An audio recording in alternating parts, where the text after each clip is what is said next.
오늘 우리에게 주신 하나님 말씀은 신약성경 빌립보서 2장 12절부터 13절 말씀이 되겠습니다. 신약성경 제가 지적으로 319페이지입니다. 빌립보서 2장 12절 13절 말씀입니다. 자신 줄 알고 오늘 우리에게 주신 하나님의 기록된 계시의 말씀을 제가 봉독합니다. 하나님의 말씀을 경청하시기 바랍니다.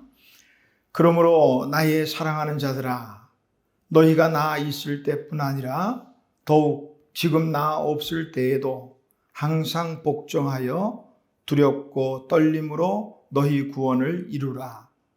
너희 안에서 행하시는 이는 하나님이시니 자기의 기쁘신 뜻을 위하여 너희에게 소원을 두고 행하게 하시나니. 아멘. 자리에 앉으시기 바랍니다. 기도하겠습니다. 하나님 아버지 은혜를 감사합니다. 오늘도 거룩하고 복된 걸음 하나님 전으로 인도하셔서 이제 하나님의 귀한 말씀 듣게 하시니 감사합니다. 하나님의 귀한 말씀 듣고 이 말씀이 또 우리에게 요구하는 대로 살아갈 수 있도록 은혜를 베풀어 주옵소서. 예비하신 은혜, 우리에게 주신 은혜 듬뿍 받는 복된 시간이 되게 하옵소서. 예수님의 이름으로 기도하옵나이다. 아멘. 자, 우리 앞뒤 옆에 계신 분들 인사할까요? 자, 은혜 받읍시다. 은혜 받읍시다. 예, 은혜 받읍시다.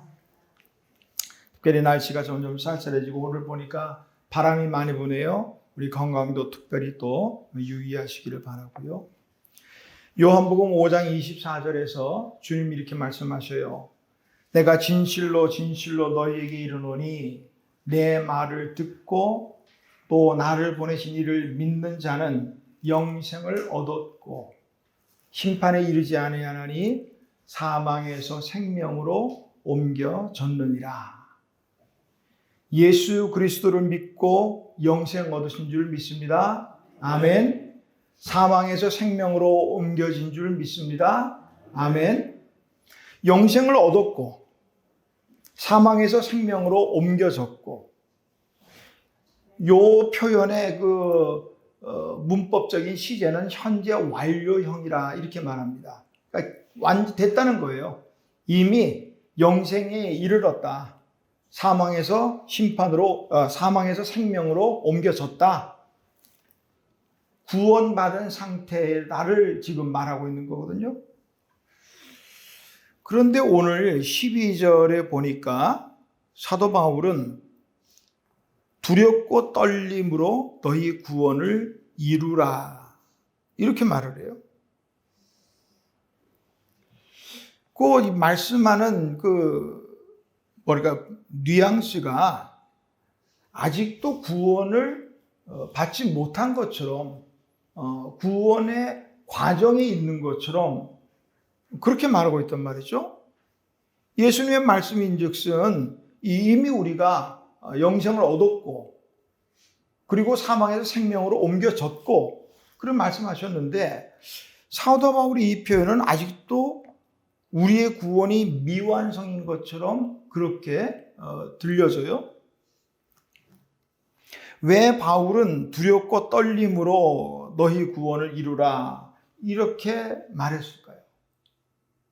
먼저 오해하지 말 것은 우리가 두렵고 떨림으로 구원을 이루라 이 말은 받은 구원을 다시 잃어버릴 수 있으니까 그 표현은 아니에요. 한번 받은 우리가 구원받았으면 그 구원은 잃어버릴 수 없어요. 누구도 뺏을 수 없습니다. 아멘. 성경적인 분명한 근거가 있거든요. 요한복음 10장 27절에서 29절에 보니까 주님이 이렇게 말씀하세요.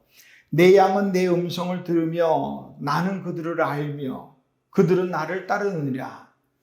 내가 그들에게 영생을 주노니 영원히 멸망하지 아니할 것이요 또 그들을 내 손에서 빼앗을 자가 없느니라.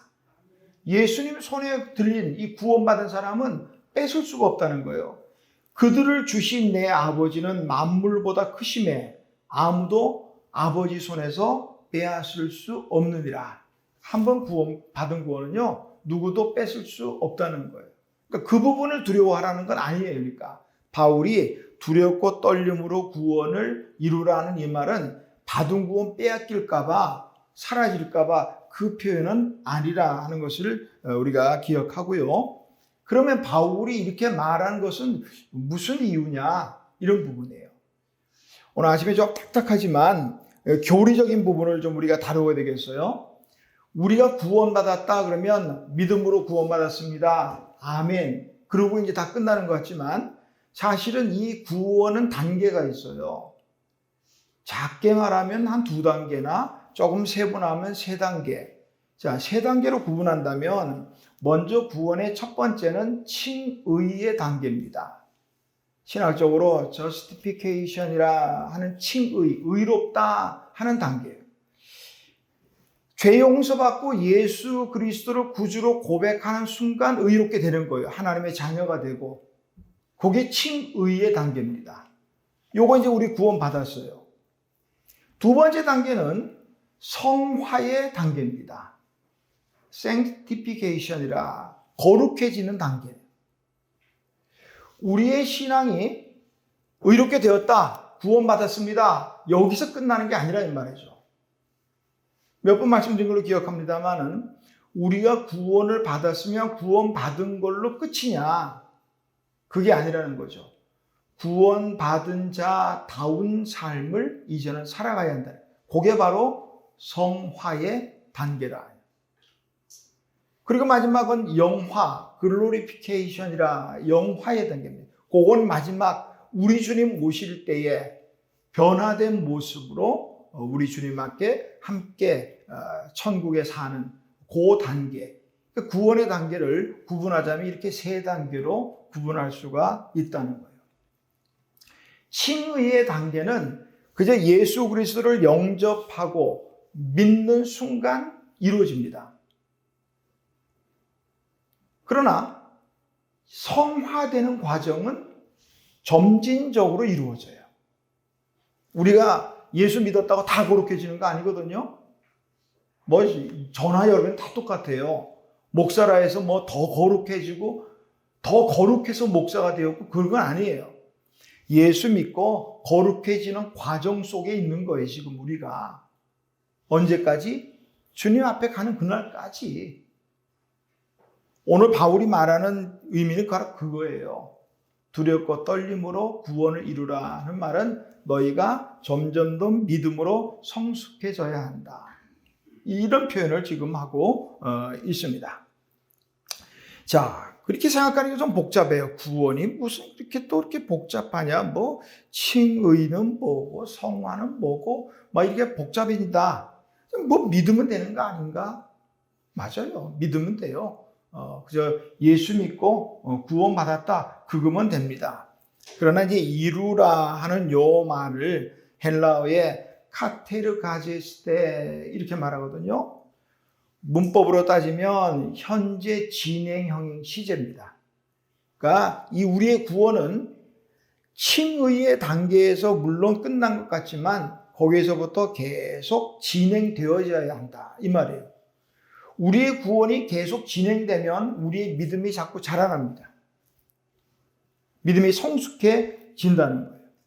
그러니까 우리가 믿음이 칭의에 의롭게 되었다. 여기서 머물러서는 안 되고 계속해서 우리 바울의 표현대로 구원을 이루어가는 그런 삶을 살아야 한다 하는 말씀이죠. 자, 그러면 오늘 우리가 구원을 이루기 위해서는 어떻게 해야 되는가? 물론 또 오해하면 안 돼요. 내가 구원을 만드는 건 아니거든요. 구원을 이제 이미 받았는데 받은 구원의 그 삶을 어떻게 살아가느냐 이 부분을 말하는데, 자, 구원을 이루기 위해서는 바울은 말합니다. 두렵고 떨림으로 구원을 이루라. 두렵고 떨리는 마음이 있어야 돼요. 말씀을 준비하면서 이 말씀을 깊이 묵상하면서 언뜻 그 생각이 들었어요. 이 구원이란 정말 두렵고 떨리는 사건이 분명하다. 어떻게 한번 생각해 보셨어요? 구원이 두렵고 떨리는 사건이라. 우리 단지 믿음으로 아멘 예수님은 나의 주님이십니다. 이러고 끝났지만 구원이 어떤 사건인가? 정말로 두렵고 떨리는 사건이란 말이죠. 우리는 믿기만 하면 구원받았으니까 구원을 그냥 쉽게 편하게 생각합니다만은 그래서 사실 걱정은 없어요. 그러나 만약에 가정을 한번 해보죠. 구원을 받지 못했다 하면 어떻게 될까 말이에요. 우린 다 받았으니까. 그러나 만약에 구원을 받지 못했다라고 가정한다면 이게 정말 두렵고 떨리는 일이에요.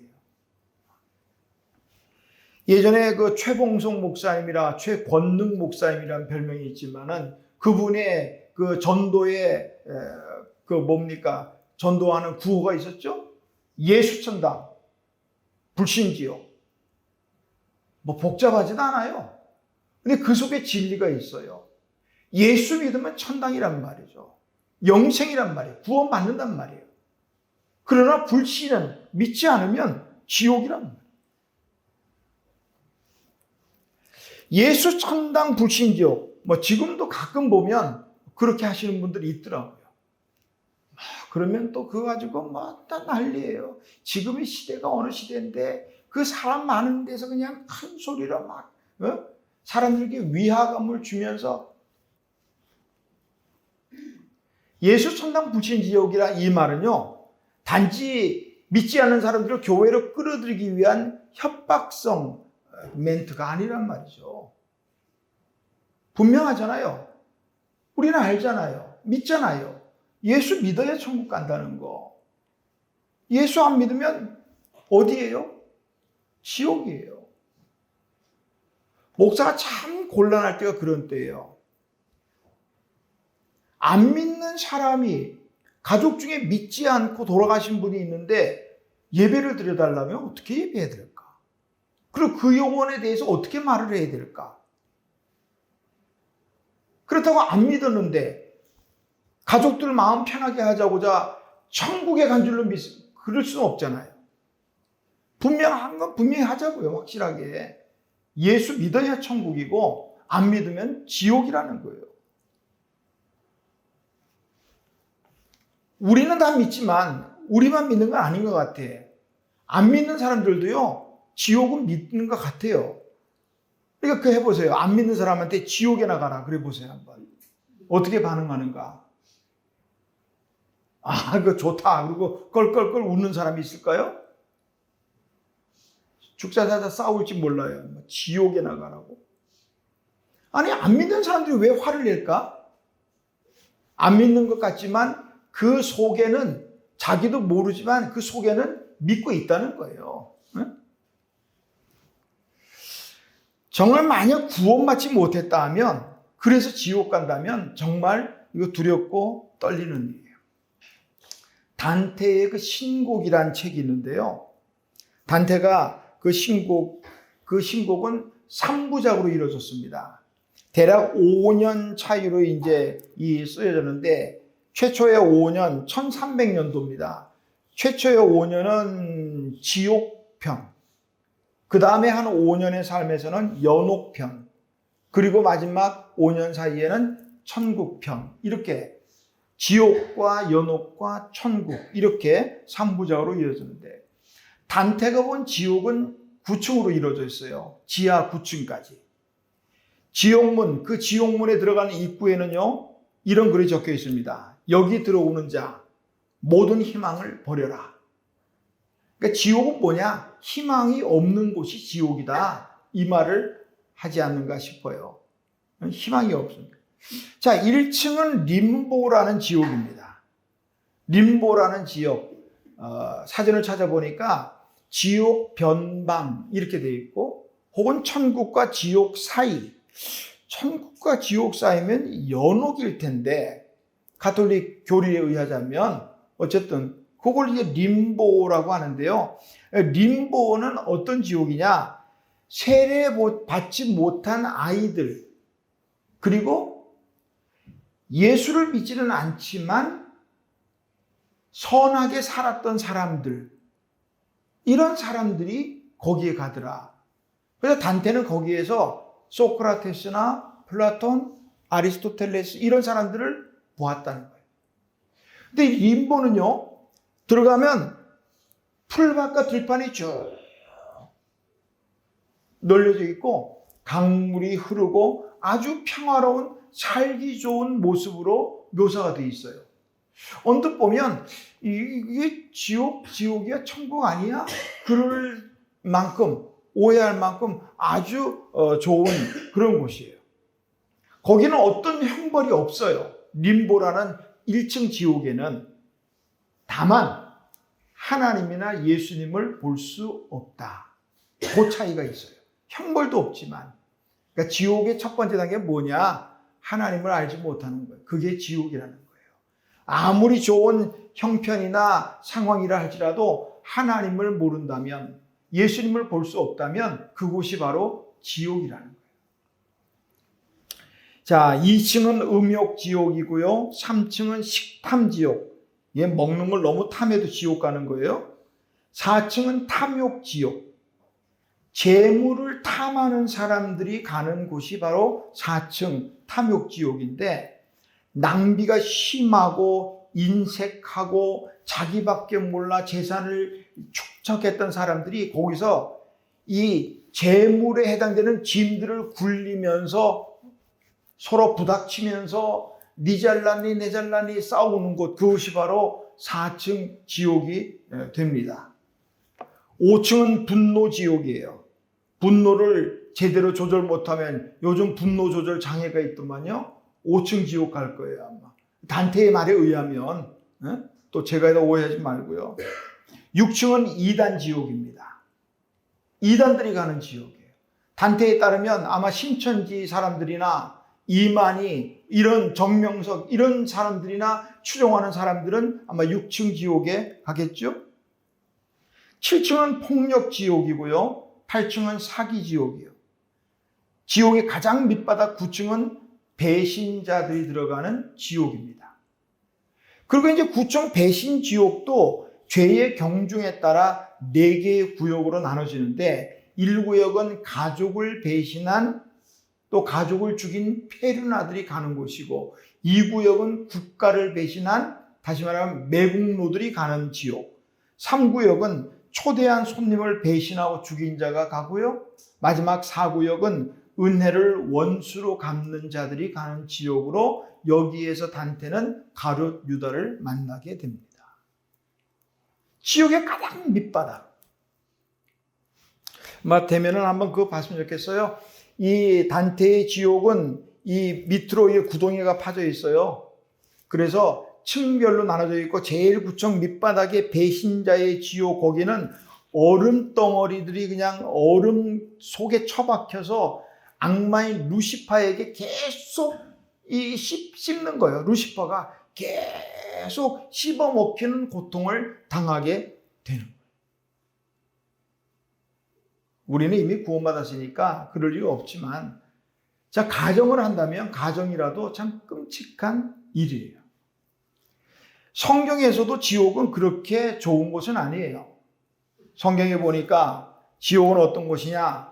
마귀와 함께 영원히 불에서 고통받는. 자, 마태복음 25장 41절에 보니까 달란트 비유 끝에 예수님이 그 하신 양과 염소의 비유에서 하신 말씀이에요. 왼편에 있는 염소편에 있는 사람들에게 말씀합니다.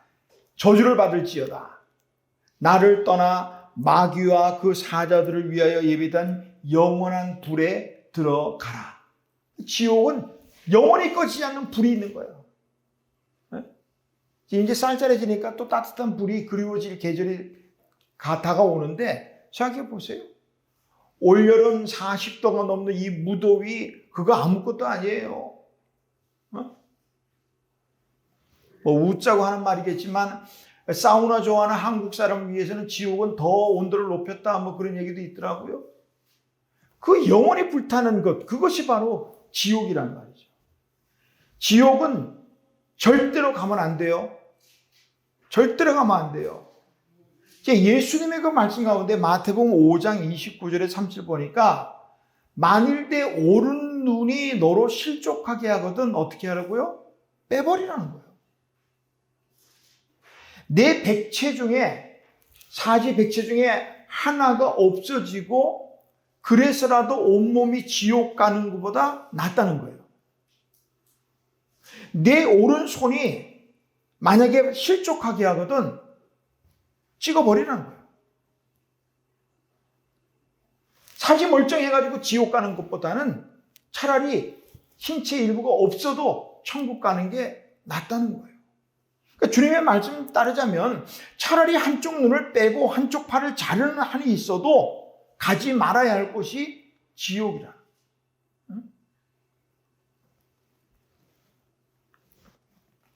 누가복음 16장에 보니까 부자와 나사로 이야기가 나와요. 부자는 고운 베옷을 입고 날마다 호화롭게 잔치하며 벌렸습니다. 반면에 나사로는 거지인데다가 몸도 약해서 헌대가 진물이 막 나니까 개들이 와서 그 몸에 헌대 진물을 막 핥고 막 그러는 그런 상황이에요. 그리고 부자의 집에서 상에서 떨어지는 부스러기 그거 주워 먹고 살았습니다. 그러다 둘 다 죽었는데 나사로는 아브라함의 품, 다시 말하면 천국에 갔고 반면에 부자는 음부에서 고통을 받았단 말이에요. 고통의 한 부분을 지금 우리가 보니까 누가복음 16장 24절에 나오더라고요. 나를 긍휼히 여기사 나사로를 보내어 그 손가락 끝에서 물 한 방울만 찍어서 내 혀를 서늘하게 하소서. 한 방울의 물, 그게 뭐라고? 그것마저도 귀한 곳이 바로 지옥이란 말이죠. 타는 불꽃 가운데서 한 방울의 물이 아쉬운, 한 방울의 물도 마실 수 없는 고통이 있는 곳, 그곳이 바로 지옥이다. 이렇게 생각하면 지옥은 정말로 두렵고 떨리는 곳이다. 반대로 또 두렵고 떨리는 말씀들이 있어요. 우리 주님 말씀합니다. 나더러 주여 주여 하는 자마다 천국에 다 들어갈 것이 아니요. 두렵고 떨리는 거예요.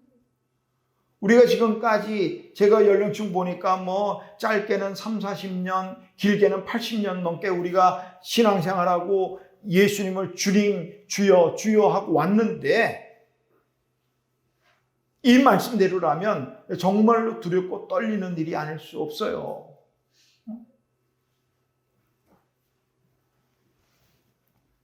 천국은 입술로 가는 곳이 아니라고.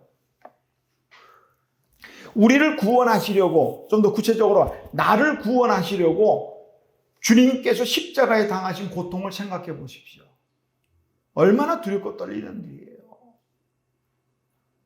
얼마 전에 말씀드렸지만 예수님이니까 십자가 뭐 한번 올라갔다 내려오지 그게 아니라 이 말이에요. 어떤 분 책을 썼는데 십자가의 그 고통은 100가지가 넘게 그냥 해놨더라고요. 얼마나 많은 고통이 있는지. 그 고통이 얼마나 힘들면 주님도 할 수만 있다면 이 잔을 좀 내게 물리쳐 달라고 할 만큼 그 고통이 십자가였어요. 그러나 나를 구원하기 위해서 결국 그 십자가를 지셨다는 거예요. 그때 주님께서 당하신 그 고통 두렵고 떨리지 않아요.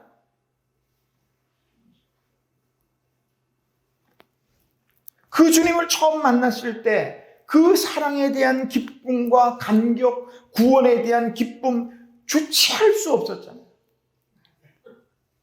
시간이 흐르면서 근데 그거 다 잊어버려요. 지금 우리 주변에 다 잊어버렸을 시간이에요. 그 감격, 그 기쁨 다 사라져버렸어요. 이제 더 이상 두렵거나 떨리지 않아요. 요즘 아이들 그런 표현 잘하더라고요. 뭐 좀 하다가 이제 뭐 노래 부르는 거 듣다가도 노래 정말 잘하면 닭살 돋았어. 닭살은 돋아도 주님의 그 십자가의 구원을 얻은 우리의 두려움, 그 떨리는 마음은 이미 다 사라져버렸다. 무미건조하게 구원의 감격도 두려움이나 떨림도 없이 적당히 하는 신앙생활이라면 이제 다시 해야 됩니다. 두렵고 떨리는 마음으로 우리 다시 구원을 이루어야 합니다. 구원을 이루는 삶을 위해서 사도 바울은 또 어떻게 말합니까? 너희가 나 있을 때뿐 아니라 더욱 지금 나 없을 때에도 항상 복종하여 두렵고 떨림으로 너희 구원을 이루라. 나 있을 때뿐 아니라 더욱 나 없을 때에도. 빌립보 교회는 참 바울이 생각할 때마다 감사하고 기도하게 되는 교회예요. 우리 앞으로 한 장 넘기면 빌립보서 1장 3절에서 5절 한번 보시죠. 한 장 앞으로 넘기면 빌립보서 1장 3절에서 5절이에요. 내가 너희를 생각할 때마다 나의 하나님께 감사하며. 빌립보 교회를 생각할 때마다 감사하게 된다는 거예요. 또 간구할 때마다 너희 무리를 위하여 기쁨으로 항상 간구함은 너희가 첫날부터 이제까지 복음을 위한 일에 참여하고 있기 때문이라. 그러니까 빌립보 교회가 바울이 세워져서 얼마 안 된 교회지만 그럼에도 불구하고 바울이 생각할 때마다 감사하게 되고 기도할 때마다 하나님께 기쁨으로 기도하게 되더라. 그런 교회. 문제는 바울이 없을 때예요. 지금 빌립보서는 이 성경의 신약의 구분으로 볼 때 옥중서신에 포함됩니다. 바울이 옥에 갇혔을 때 쓴 편지라는 거예요. 예전에는 함께 있었죠. 그래서 함께 말씀도 가르치고 예배하고 은혜도 나누고 했는데 지금은 감옥에 있으니까 그럴 수가 없다는 거예요. 바울은 그게 염려가 되는 거예요. 함께 있을 때에는 그렇게 감사하고 기뻐하고 그랬는데 내가 없을 때에는 어떻게 될 것인가, 그게 염려가 된 거예요. 그러므로 권면하는 겁니다. 내가 있을 때나 내가 없을 때에도 한결같이 우리 구원을 잘 이루어야 한다. 이 말을 지금 하고 있는 거예요. 내가 있을 때나 없을 때나 우리가 신앙생활을 함에 있어서 누군가에게 보이기 위한, 그러니까 누군가 있으면 잘하고 없으면 안 하고, 우리 그리스도인들이 안 믿는 사람에게 손가락질 받는 이유 중에 하나가 그거 아닌가요? 누가 볼 때는 잘하고 안 볼 때는 지 마음대로 하고, 안 볼 때는 세상 사람보다 더 못하게 살아가기도 하고, 아니면 다행이지만 이게 손가락질 받는다는 거예요. 누군가에게 보여주기 위해서 하는 신앙생활, 글쎄 그걸 신앙생활을 할 수 있을지 모르겠습니다만은 그렇게 하니까 교회 안에서의 모습과 바깥의 모습이 달라지는 거예요. 왜 달라져야 되죠? 같아야죠. 교회 안에서 정말 거룩하다면 바깥에서도 거룩해야 되죠. 교회 안에서도 정말 사랑한다면 바깥에서도 사랑해야죠. 안팎에서 이 삶이 달라지면 그게 위선이요, 외식하는 거요, 예수님께 책망받았던 바리새인처럼 회칠한 무덤이요, 이렇게 되는 거예요. 엄마가 외출할 때는 아이들에게 그런 말 잘하죠. 너 엄마 없다고 놀면 안 돼? 다 경험해 보셨죠? 저도 경험해 봤어요. 교회에서도 발견되는 그 현상 중에 하나 그런 게 있어요. 우리 교회는 내가 자주 이게 외출을 안 해서, 좀 규모 있는 교회들은요, 목사님들이 오후 예배나 수요 예배나 어디 다른 데 집회가 있어서 가시면 숫자가 줄어든대. 왜 담임 목사가 있으면 많이 나오고 담임 목사가 자리를 비우면 적게 나올까요? 왜 그래야 되는지 난 모르겠어요. 바울이 그런 염려 때문에 말하는 것 같아요. 내가 있을 때나 없을 때나 너희는 항상 두렵고 떨리는 마음으로 구원을 이루라. 오늘 함께 읽을 말씀 가운데 보니까 열왕기상 11장이에요. 거기에 보니까 솔로몬에 대해서 나오는데, 자, 솔로몬은 어떤 사람일까? 솔로몬은요, 지극히 하나님을 사랑했던 사람이에요. 열왕기상 3장 3절에 보니까 솔로몬이 여호와를 사랑하고 얼마나 사랑했는지 1000번의 번제도 드릴 만큼 하나님을 사랑합니다.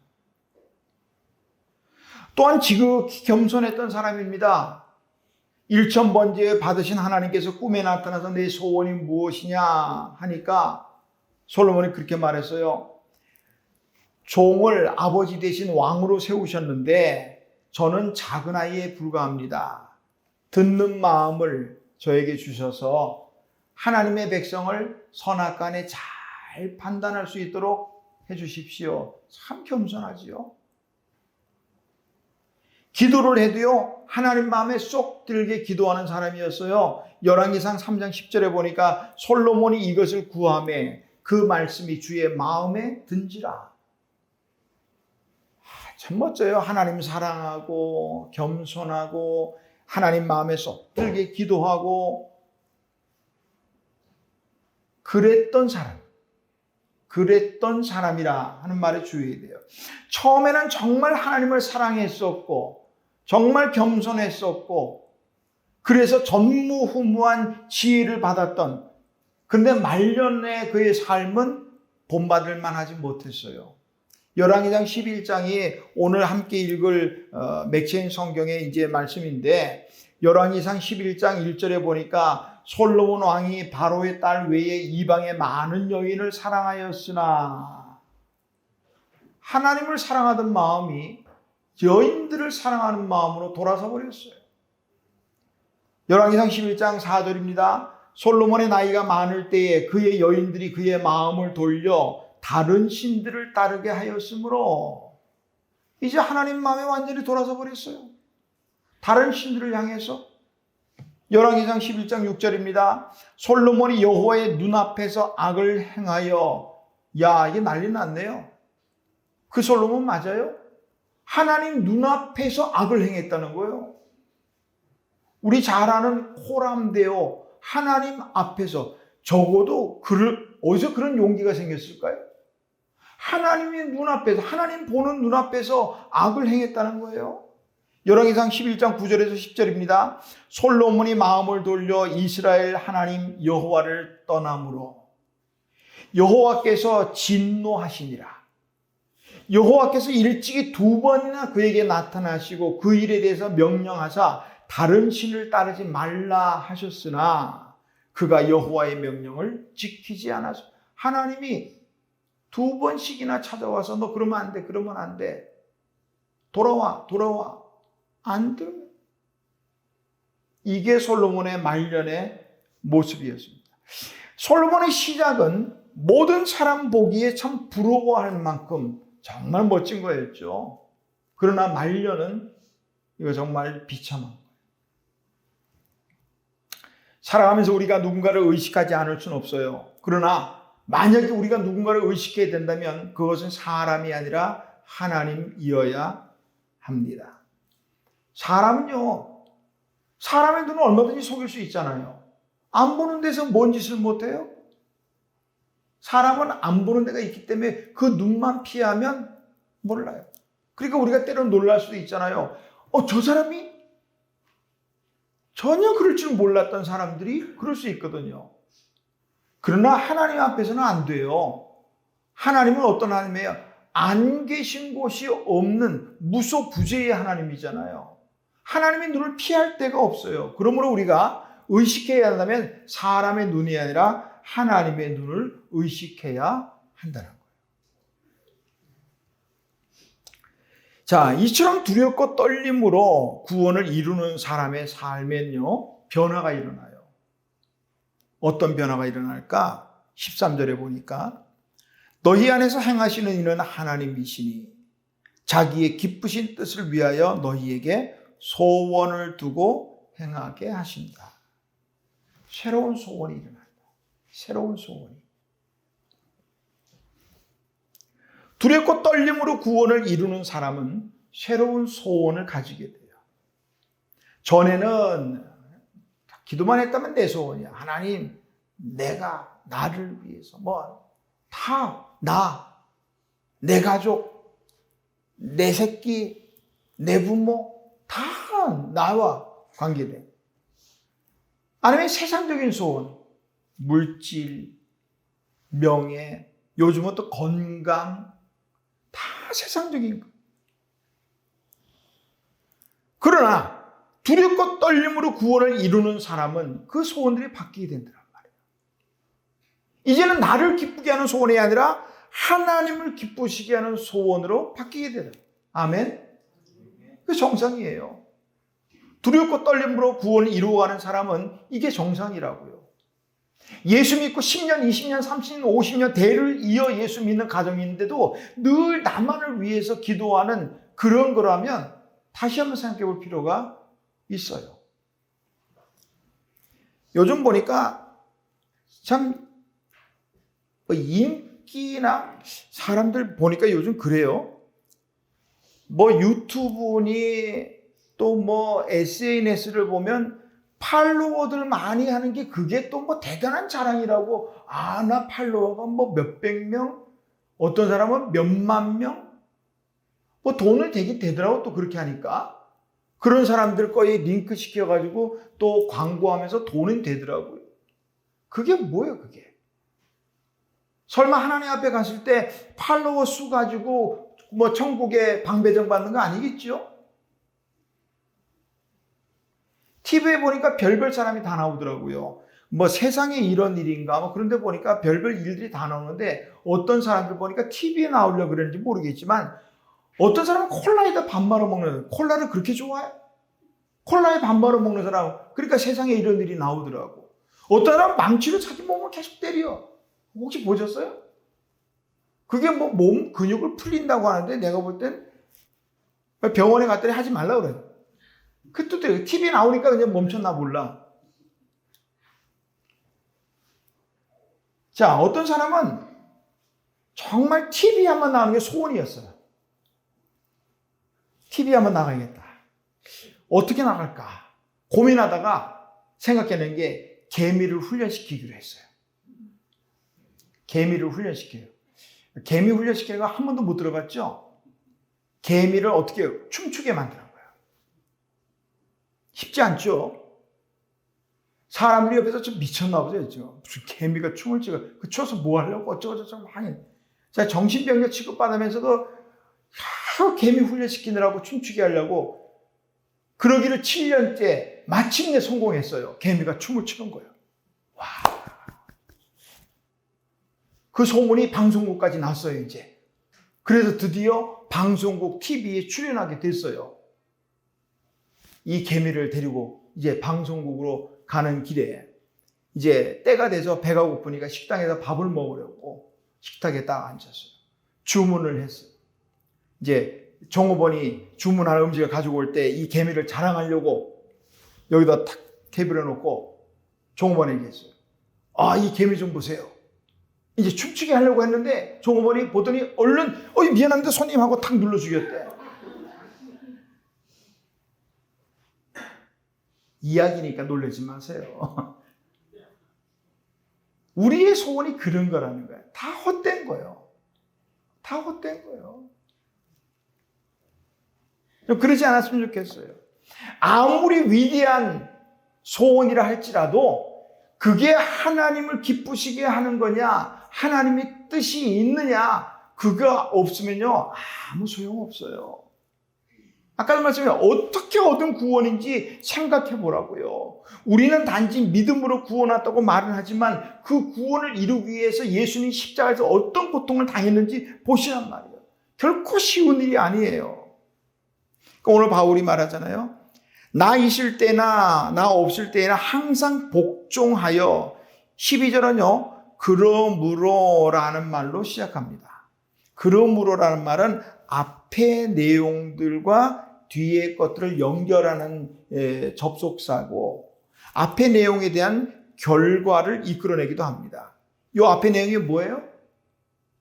예수님께서 하늘 보좌 버리고 사람의 몸을 입고 이 땅에 내려오셔서 십자가에 죽기까지 하나님께 복종하셨다는 그 내용이에요. 그러므로 우리가 구원을 얻었다는 얘기예요. 그러므로 너희 빌립보 교회 성도 여러분, 당신들도 그 예수님처럼 복종하고 두렵고 떨림으로 구원을 이루어야 합니다. 이렇게 말하는 거예요. 이건 빌립보 교회 성도들 뿐이 아니라 오늘 우리에게도 해당되는 말씀인 줄 믿습니다. 두렵고 떨림으로 구원을 이루는 사람들은 순종하는 삶으로 바뀌게 되어 있어요. 안 된다, 못한다, 그거 아니에요. 예수 그리스도를 믿음으로 구원받은 사람은요, 순종해야 돼요. 항상 순종해야 합니다. 고린도후서 1장 14절에 보니까 하나님의 아들 예수 그리스도는 예 하고 아니라 함이 되지 아니하셨으니 그에게는 예만 되었느니라. 우리에게도 예만 되는 거예요.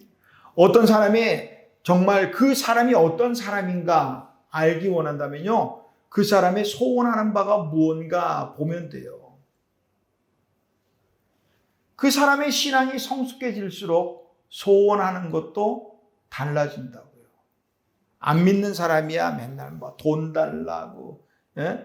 좀 돈 한번 돈 뭐 뒤집어 쓰고 죽었으면 좋겠네. 정말이요? 그런 소원, 뭐 할 거예요, 그게. 그러나 신앙이 성숙해진다면 달라지겠죠. 우리에겐 소원이 하나 있네. 이 찬양 아시죠? 예배가 예배되고 교회가 교회되는 이런 소원이어야지요. 어? 예배가 예배되고 교회가 교회가 되는데 나를 사용하셔서 그런 소원은 돼야죠. 그게 두렵고 떨림으로 구원을 이루는 사람들의 소원이 되어야겠습니다. 본문 12절 말씀을 현대인의 성경으로 다시 한번 읽어드립니다. 사랑하는 여러분, 그러므로 여러분은 내가 그곳에 있을 때뿐만 아니라 내가 없는 지금에도 더욱더 두렵고 떨리는 마음으로 여러분의 구원을 계속 이루어 가십시오. 우리의 구원을 향한 그 여정은 멈추면 안 돼요. 계속 가야 돼요.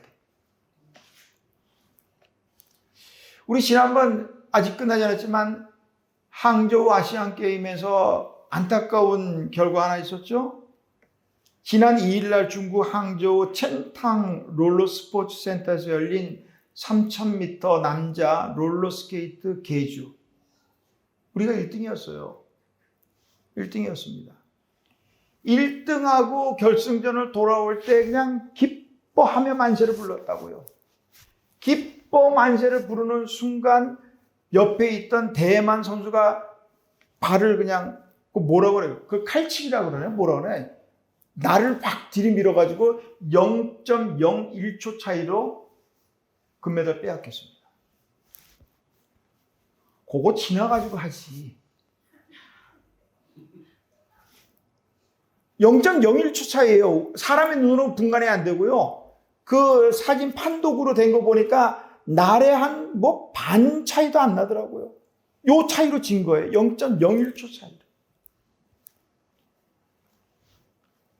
섣부른 세레모니가 0.01초 차이로 역전패를 하게 만들고 메달 색깔이 바뀌어버렸어요. 금메달이 은메달로 바뀌었어요. 메달 색깔만 바뀐 게 아니에요. 거기 3명 가운데 2명은 금메달이었으면 병역 혜택을 받은 거예요. 면제 혜택 받을 수 있는 사람인데 아시안 게임에는 금메달만 병역 면제 혜택이 있습니다. 혜택이 안 됐죠. 자기도 안 됐고 동료 중 한 사람도 안 됐고. 그런데 롤러스케이트 이 게임은 아시안 게임만 있고 그리고 이번이 마지막 게임이요. 다음부터는 종목이 없습니다. 그러니까 그 선수들은 이제는 다른 방법이 없어요. 그리고 금메달 땄으면 연구 비용을 또 다달이 받게 되는데 그것도 없어요. 명예, 메달, 병역 혜택, 돈 다 사라져버린 거예요. 얼마 차이로? 0.01초.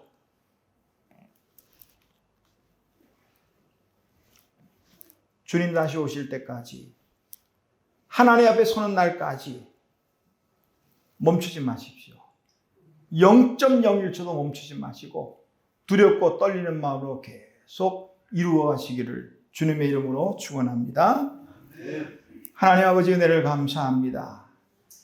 우리가 예수 그리스도를 믿고 영접하는 순간 구원을 이루었지만, 그러나 우리의 구원은 그렇게 끝나는 것이 아니고 더 거룩해지기 위해 날마다 두렵고 떨리는 마음으로 구원을 이루어 가야 한다. 오늘 바울을 통해서 말씀하셨습니다. 하나님, 신앙생활 한 해, 두 해 하다 보니 어느덧 우리 가운데 긴장은 다 사라지고 그저 몸이 건조하게 살아오지 않았습니까? 다시 한번 우리 두렵고 떨리는 마음으로 구원을 이루어갈 수 있도록 은혜를 베풀어 주시옵소서. 예수님의 이름으로 기도하옵나이다. 아멘.